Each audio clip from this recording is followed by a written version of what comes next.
we've got a fantastic panel to start you off this morning. We're going to really sort of set the scene. How's the industry doing? How's the sector doing? How are people feeling? On our panel today, we have Todd Warren, who is the head of global resources at Colonial First State Asset Management, based in Sydney, I believe. So it's fantastic to have Todd here today. We have Paul Miller, who is mining finance principal at Nedbank CIB. Paul will be bringing the sort of banking angle to the panel today. We have Julian Treger, who is the CEO of Asia Pacific Group and also the principal of Audley Capital, based out of London. Fantastic, many years of experience investing in mining, so fantastic to have you today. Philippe Martins, who works on metals and mining equities at M&G Investments in London.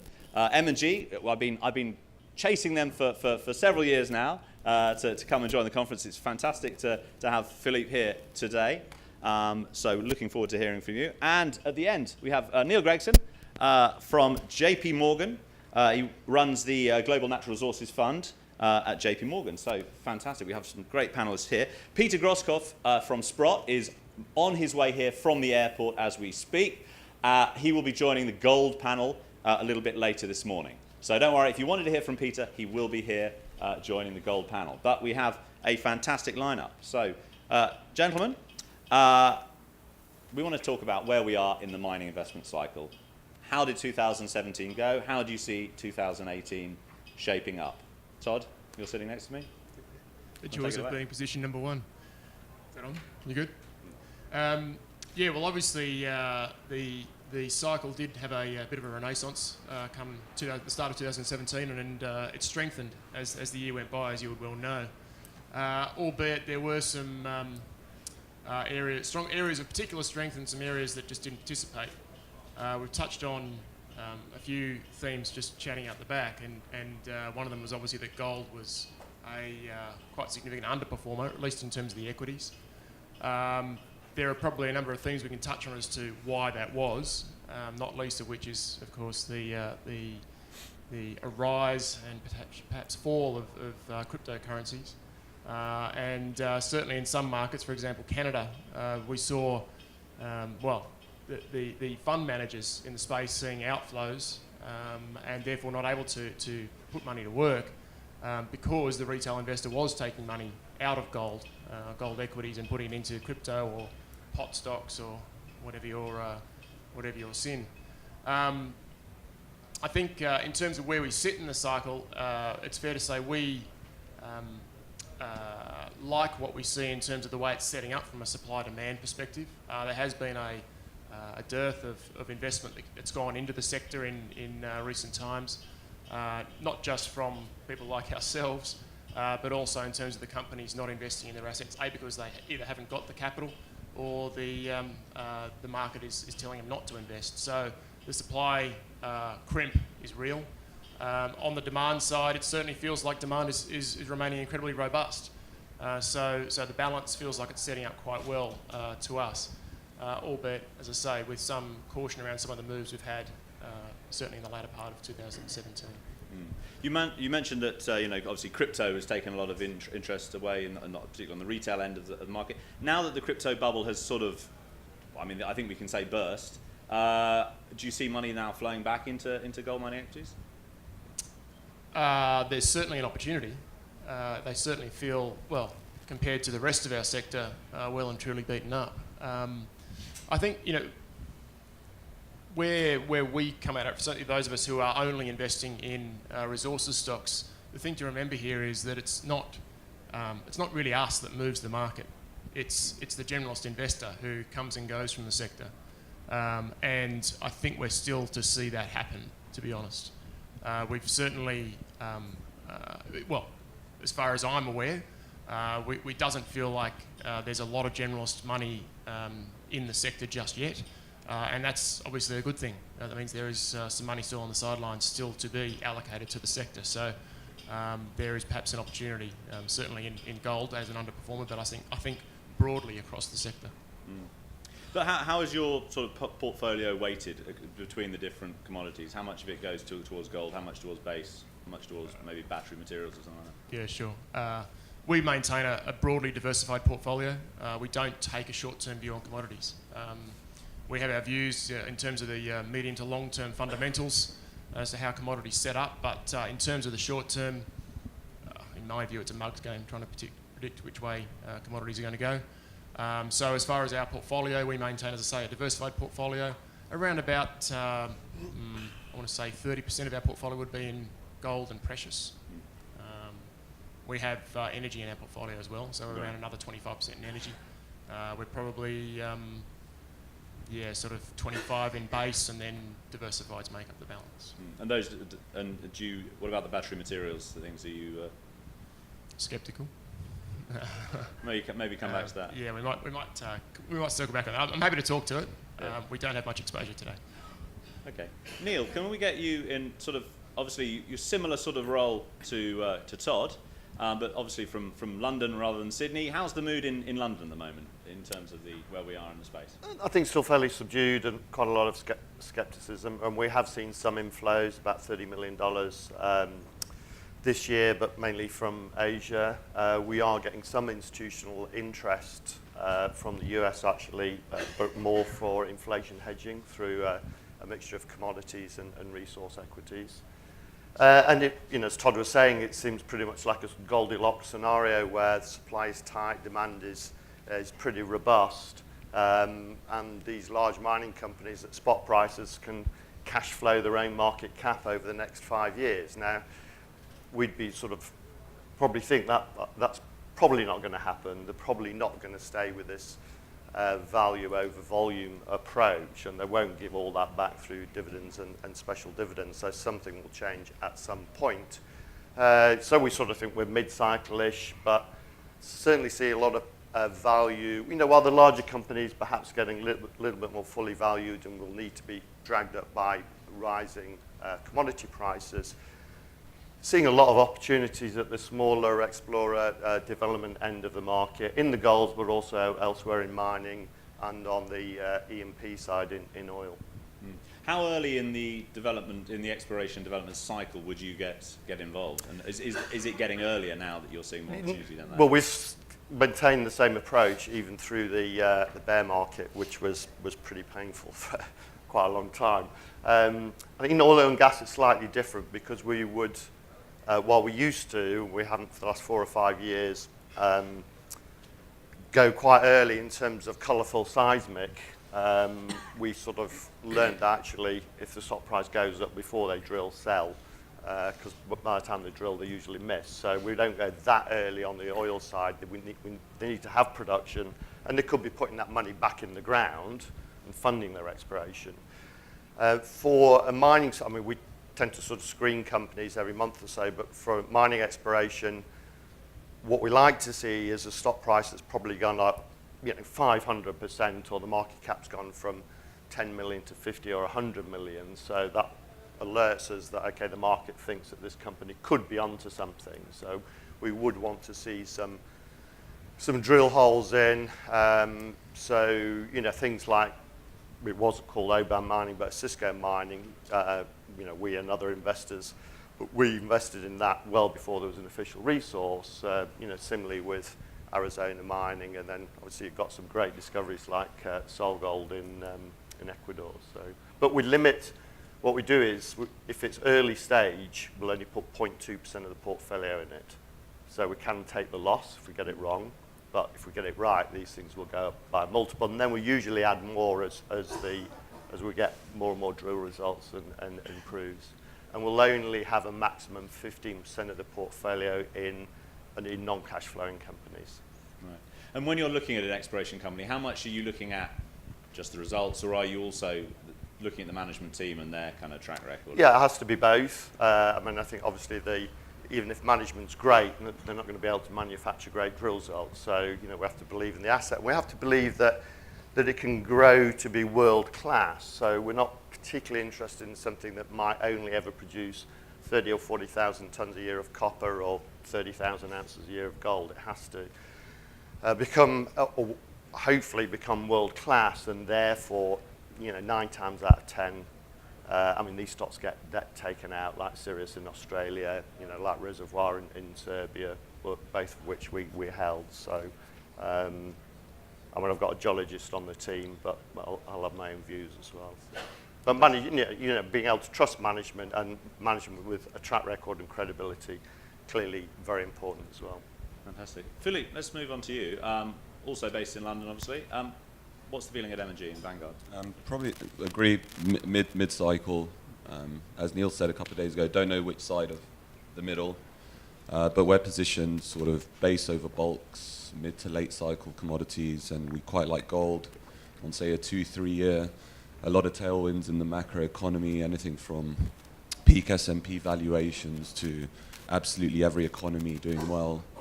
So mean reversion trade maybe to some sort of correction down the line, and the benefits that gold give you there. So yeah, that's how we're positioned. I'd say just touching on exploration, what we like to see, if I can add a few comments. We really like the management teams who in the bear market unlocked ground, pieced it all together, tried to create camps and districts, versus drilling the same postage stamp over and over again, and big picture geology with some good brains behind it. That's the sort of thing we always like to see.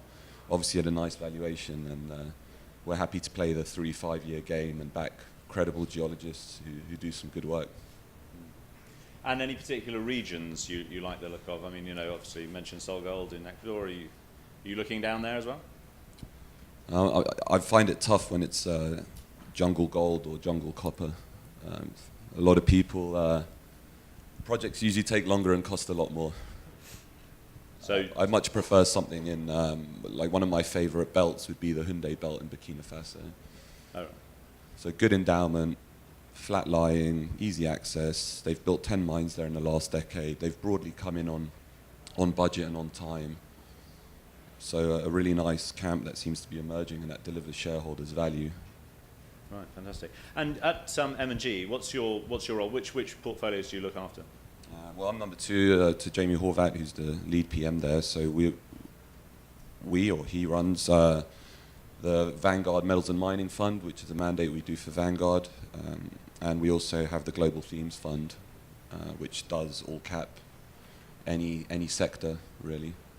So it's quite good because I'm able to see what the rest of the world's doing, non-mining, get a sense of valuations, what the rest of the market's thinking, and try and put that into context of where the metals sector might be in the cycle. And in terms of inflows, I mean, Neil mentioned it a little bit earlier.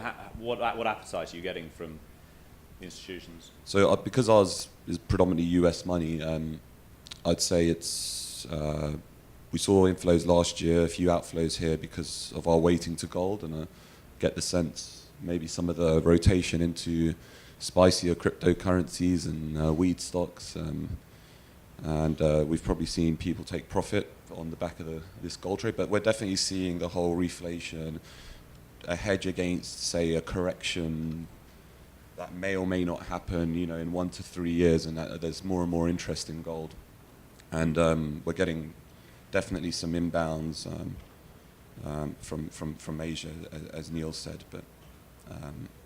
Whereabouts in Asia is that coming from? Is it China? Is it Japan? Korea? No, these guys are saying China, so I'm interested to know who. But we've had more from sort of Malaysia and places like that.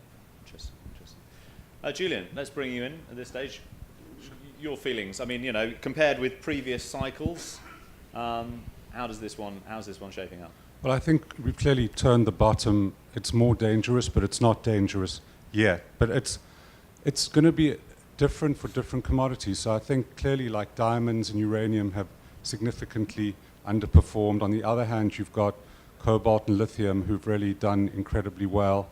Gold has been derated, and then you've got the bulks and the bases, which really are more correlated with industrial activity, and they are picking up. So I think you do have to choose your commodity. I personally think there's more downside, to lithium and cobalt. Perhaps there's more upside to diamonds. But overall, in a situation where capital continues to be constrained to the sector, and I think what's interesting is you're hearing from some of the biggest fund managers in the world that they're not getting significant inflows yet, and specialist mining investors don't have a lot of cash. So it's really the generalists who are providing the new capital. But private equity, there isn't a lot of private equity new money coming. The private equity funds generally are struggling to close and grow, and there isn't a lot of bank funding. So for us as effectively private equity investors taking a long-term view, we're very excited about the fact that this could be a longer cycle. It's going to take longer for the developments to come through. And in fact, perhaps for the majors, it's not going to be possible to develop new mines within the cycle. They may well have to just buy growth rather than grow growth. And so we're particularly interested in focusing on the very large development projects which are unfundable at the moment because there isn't enough capital, but the world needs those. And we think there's a lot of value there, and there continues to be a lot of value. They haven't bounced nearly as much as some of the large caps who are seeing major inflows from the passive fund managers. And what's interesting for the mining cycle is that in order to develop mines, we need more active fund managers. But the growth is moving towards passive, so it means that there's really going to be a longer window of opportunity to get good returns if you're an investor. Why do you think this is? Is it because the last downturn was so painful that this upcycle is now going to be a longer burn, so to speak, a slower burn? Well, I think we're having this sort of coordinated global demand, and then on the supply side, there hasn't been significant investment for a long period of time. And now, in this cycle, the money is flowing towards passive funds rather than active funds, but we need active funds in order to make the decisions to build mines. And so I think you're going to have a more constrained period in terms of bringing on the supply, which I think is ultimately makes it for a more interesting and elongated cycle. That's good news. Paul, Julian mentioned bank funding, and maybe there's a lack of bank funding. Nedbank, what's Nedbank's view on the cycle at the moment, and are you finally, prying open the coffers? We have a somewhat different perspective on the cycle, being we're an African-focused provider of senior debt to mining companies and to projects, and we're dependent on other parts of the industry to raise the early money for us. So what we've seen on our exposures to mid-tier and major mining companies, we've not had as good quality a book for some time. So we've seen a dramatic improvement in the position of most of our major clients. On the other end of the cycle, and we provide greenfields financing to project developers, there we're dependent on the definitive feasibility studies having been done, which in turn is dependent on the companies having been able to raise equity 18 months or 2 years earlier. And so we lag the cycle that everyone else sees, but we have seen, as I said, our major mining companies are looking really good at the moment. Those exposures are strong.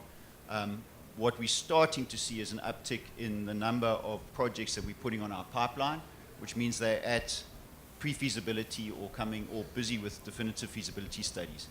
Things like mineral sands, graphite, and so activity is looking good, and we're quite optimistic for 2018. And in terms of the size of project you can invest in, is that growing now? Are you able to release So more? we're in an asset gathering phase, so we're looking to increase our assets, which is a change, I suppose. And we will go as low as a $25 million participation in senior debt for a project. And I'm not sure that there are many banks who will look at projects of that size. We've got some roving mics, so there is an opportunity. There will be opportunities for people to ask questions. If we have any questions now based on those first points that people have made, please raise your hand. If not, have a think about some questions, because I will be asking for questions later. If we don't get any questions, I'm going to get very, very, very upset. So please do think of some questions for us.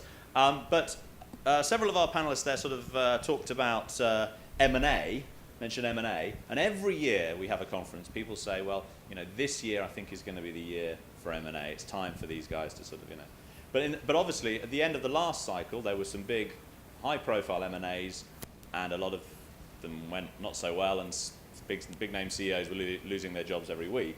So are we ready now? Are we ready now to see more M&A coming back into the market? Todd, thoughts on that? as you touch on, we had some disastrous M&A occur at completely the wrong time in the cycle. Unfortunately, that tends to be par for the course. For the big guys, they are completely pro-cyclical and invest at completely the wrong time in the cycle. Clearly there's an opportunity here and now for them to be doing so. But to Neil's point about value over volume, the problem is that the big guys are still seemingly highly pressurised not to do M&A and indeed to give the money back. They're generating a lot of cash and their shareholders are pressurising them to give it back in terms of dividends or buybacks.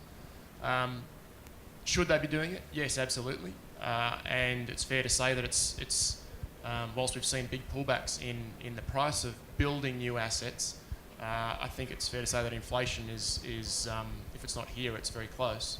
And so it will only get more expensive to undertake new asset builds going forward.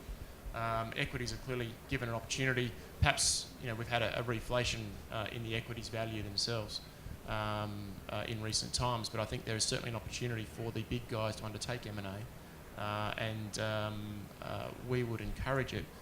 That said, we would encourage it because we like to be exposed to those small to mid-cap companies, so they're obviously the hunting grounds. The problem, and it comes back to my point about generalist investors, and the generalist investor being the ones who are moving the cycle, they will clearly focus at the top end of the tree, and they more than everyone else are pressurising these companies not to do anything. So it depends on whether the pressure will come from them or from us. But in terms of resource replacement, if they haven't been investing in exploration over the last few years and they're getting pressure not to buy things, what's going to happen? No, absolutely. And that's the thing.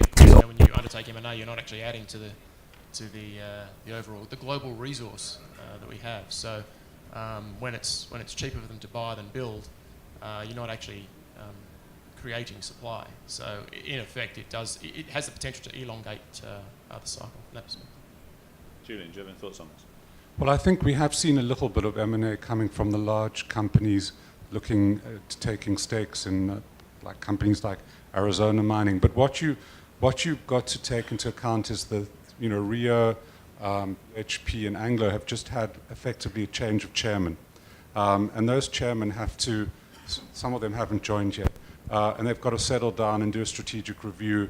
And then I think the strategies of those large companies will start to morph because they have to buy growth to grow. The price of iron ore and copper, I think iron ore has more downside, copper has more upside, but there's not going to be tremendous amounts of growth. And there's a whole range of mid-tier companies, like, I don't know, Randgold or First Quantum, where there's succession issues. So I think that it well could be that those become consolidated by the majors once they've got their acts together. Any thoughts, Neil? Yeah, I think it will come, but it's going to take a while. So obviously there are things like Arizona or SolGold with Newcrest stake in that, but we'll need to see copper over $4 a pound and significantly higher prices to kick these guys into action. And of course, while they all say they want to be counter-cyclical, they're all acting in the same way, probably with the exception of Glencore, and they'll end up, doing it, making acquisitions much later in the cycle. What do you say to the companies when you're on those investor calls? You say, well, I sort of screw my face up a bit when they say they want to invest in high return projects in the future. I think, well, what have you been doing for the last 30 years? So that's a bit odd. In fact, I think I said to one of the larger companies, and this was back when copper was just above $2 a pound. Actually, I'd like you to invest in low returning projects, because at sort of $2 and change, if you can build it in that sort of environment, have some confidence in the copper price, and you'll be bringing that mine on in a decent copper price environment, rather than sanctioning it at when spot's $4 plus, using a long-term price of $3, and probably bringing the mines on when the cycle's moving down. But again, just picking up on some other points, the problem, JP Morgan Asset Management, we want them to acquire and want them to grow. We want them to mainly to acquire the stocks we own in our portfolio. But in the same meeting, I'll be sat with our European fund manager who'll say, no, please don't do that. I want dividends, buybacks, and special dividends. So just really reinforcing what's already been said. Philippe, what do you say to the companies you're... I think we're of the view M&A will happen when we start to get inflation back in the mining sector. Right now they're in a bit of the sweet spot. Metal prices have moved, but the cost base hasn't really seen much pressure. I think we're starting to see some of that now, and these are depleting assets after all. And I'm completely with Neil. You have to constantly invest, average in your investments through the cycle as a mining company, and remove some of that time factor in their decision making. But in the back of my mind, I almost think, is this a new generation of CEOs and chairmen who saw their predecessors, get the axe or struggle, nearly put the company at risk? And some of these businesses are 50, 100-year miners, and will it actually be different this time? So the trigger I see is probably when, and it sounds like we're blaming generalists a lot here, but Jamie and I always say, invest in good projects, have a sensibly funded balance sheet, don't roll the dice, de-risk. But 2-3 years ago, we saw balance sheets starting to repair, and the incremental buyer is telling them, well, I want to see the cash flow, I want to see the dividend, and rightly so. I'm starting to hear more and more people, maybe there are only a few, and they're more asking to bank the free cash flow yield as a divvy. But when we get the incremental buyer requesting growth, because that's the last excuse, I would say, to not buy the sector. So right now you've got incredible free cash flow yields and dividend yields. So why aren't the generalists participating? It's really good value relative to other sectors. So I think growth will eventually come, because that will be the final straw, I guess, to attract the margin, the incremental buyer of your shares. I mean, obviously last year, the stock markets in general have been pretty good, but then a couple of days ago, you saw the Dow Jones fall for the most in 6 years or something. As that stock market bubble deflates a little bit, is this going to be the trigger to see the generalists and they say, actually, what is going up? Mining's going up. Time to get into that space. Anyone have any thoughts on that? We've thought about that internally a lot. And clearly, as you say, when the generalist has not had to look for the next upturn in a cyclical sector to get their performance, they've been happy enough to invest in all other parts of the market. The challenge, of course, is what drives a turnover in the overall equity markets. If it's a decline in global economic activity, that's not good for resources. So that's the challenge. So I think it more has to come from shall we say, a flattening out or some of the hot air coming out of the global equity markets, as opposed to a complete rollover and crash that might be driven by something more nefarious. So I think it's more just a recognition that there is a re-rating to be had in our sector than necessarily a crash in the overall global market. Yeah, but because given the influence of they used to be called the FANG stocks, but there's a few more of them now. Some of those big, very arguably overvalued tech companies, only takes them to be slight correction there for everyone to think, oh my God, the stock markets are collapsing. At the same time, the global economy seems to be doing quite well. So it probably takes these guys missing a few earnings estimates and some of the excitement to come out of the growth expectations. But as that sort of brings up the issue around new tech coming through, how are you feeling about the whole sort of batteries and battery materials and e-vehicles and all that sort of stuff, and how that's going to affect the market going forward? I mean, I think the mining sector should be making more of the fact that we are the raw materials that's driving the technology revolution. Many sectors have been crushed by technological disruption, be they media or real estate or retailing.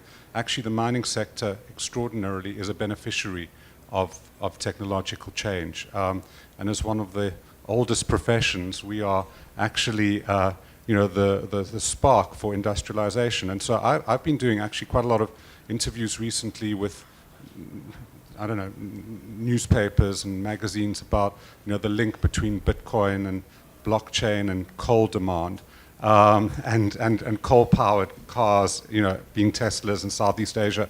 So I think the fact that we are integral to the battery storage, the electric vehicles, blockchain, demand for energy, I think is something that this industry should make more of in terms of changing its image from somewhat 19th century to 21st century, and be part of the story of the future, which we are. I mean, when you hear people talking about e-vehicles, for a start, you've got an e-vehicle takes 8 kilograms of copper as opposed to a regular car which takes just a kilogram of copper. For charging stations everywhere, people are talking about having car parks with induction coils under every single parking space. People are talking about having a motorway where you can, like a Scale Electric, so you can charge your car as you drive along. Vast amounts of copper potentially going to be used. And actually, the point you made about Bitcoin, though, just in case people don't understand what you meant there with the coal and the Bitcoin. Well, I think when people talk about mining for Bitcoins, they actually use a lot of energy and power, and therefore, particularly in China, and now that's moving to other countries, there's been a market increase in the demand for power generation, which is actually coal-powered in China.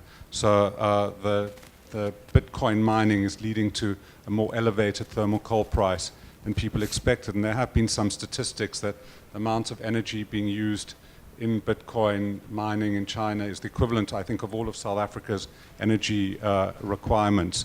And so that is a trend. And as blockchain, which also uses a lot of computing power, expands, there's definitely going to be more requirements for energy, and obviously the natural resources sector is going to be a beneficiary of that. Yeah, I was just going to make the point. There was a lot of excitement around the Chinese announcement a number of months ago that they wanted to electrify their entire vehicle fleet by 2037. What they failed to recognise is, well, to your point, where does the power come from? How do people actually fuel their electric vehicles? So if China was to continue through to 2037 with the current power generating fuel makeup, so how much they generate their power from coal, nuclear, etc., they would actually see their carbon emissions increase by 10% by 2037 if they have an entirely electric vehicle fleet. So clearly that's not the outcome they're looking for, nor is it an outcome that will, I think, occur. But to Julian's point, I was asked a question about battery metals the other day and what my favourite battery metal was, and I said thermal coal. It's an issue that I think we all think about. Well, we want to take hydrocarbons out of the mix, but all we're thinking about is oil and gas. We're not thinking about what else goes into the power generation mix. But does that mean that China's going to be building? I mean, they're already building a load of nuclear power stations. Are we going to see just even more? And given that uranium, I think one of the panelists mentioned, has been one of the sectors that has just clearly not performed yet. Is this the time for the era of uranium is dawning? Potentially, yeah. My view, yes. My personal view, the world needs more nuclear power. Absolutely. If you're after a carbon-reduced world, that is unless you want to pave the Sahara Desert in solar panels. Nuclear is one of the most viable and scalable alternatives. Unfortunately, there's a very strong NIMBY attitude towards nuclear power. Absolutely. But also, I think China, I mean, they are investing vast amounts into renewables as well. So, wind and solar, and that all takes a lot of copper and steel and everything else. You just need the batteries. Absolutely. Do we have any questions at this stage for the panel? It's a question down here. If we had a microphone over.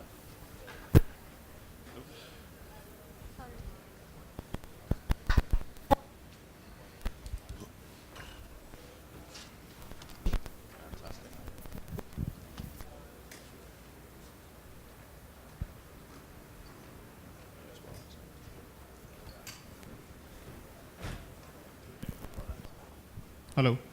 Good morning, everyone. I'm Manas from Dynamic Mining. We are developing a bauxite project in Guinea. As Neil said, it's a world-class project. My question to the panel is, if you compare this cycle of markets going down in 2017 and upward in 2018, if you compare it with the previous cycle, is there any difference in the fundamentals that you see as compared between the previous cycle and this cycle? You want to say that one? Well, the previous upcycle we had was clearly very much driven by China, and emergent China.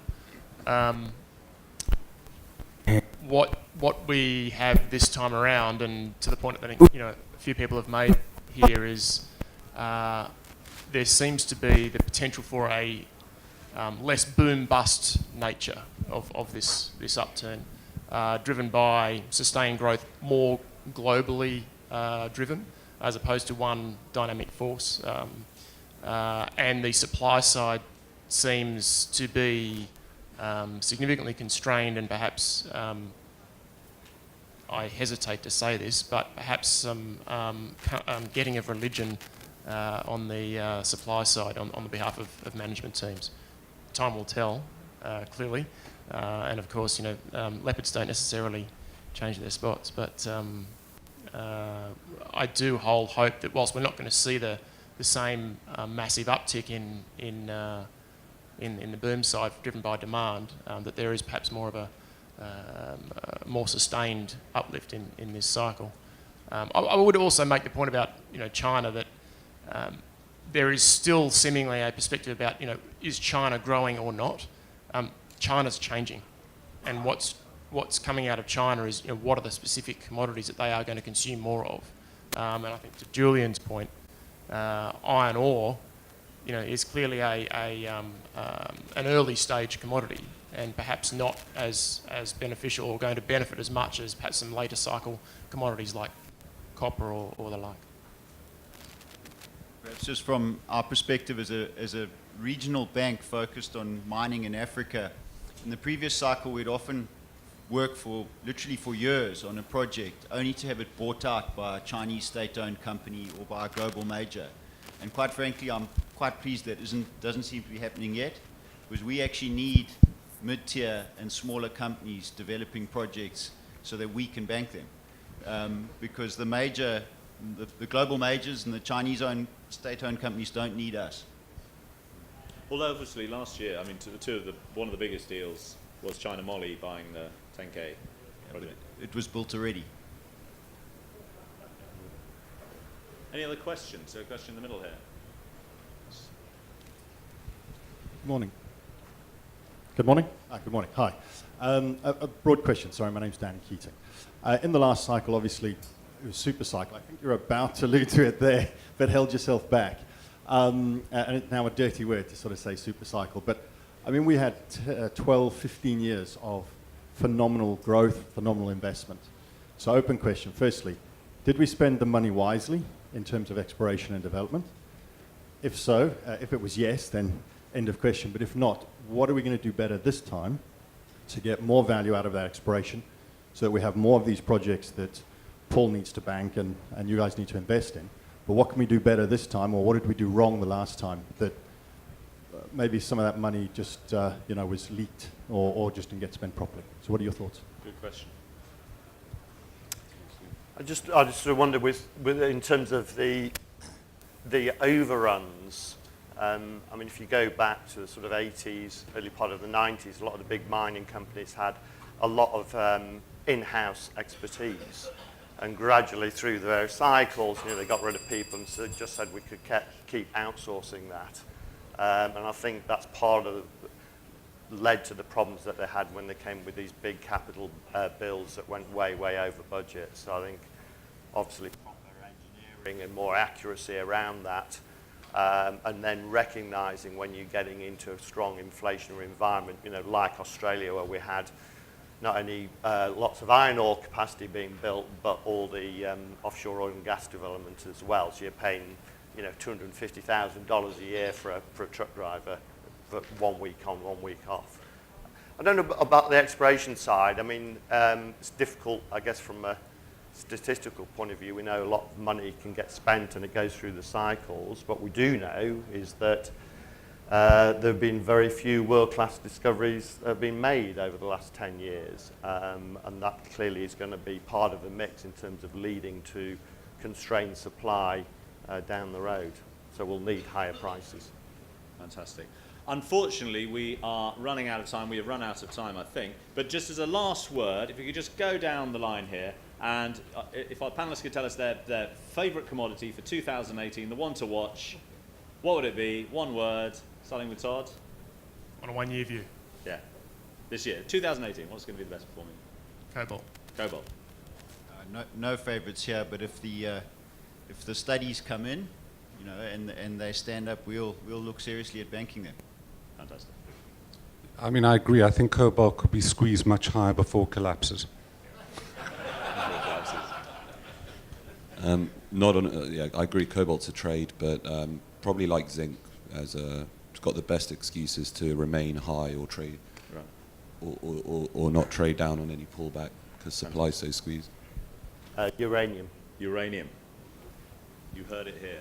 There we go, uranium. Fantastic. Well, that was a fantastic panel. Thank you very much for our panelists. Can I have a big round of applause? I think it did, yeah.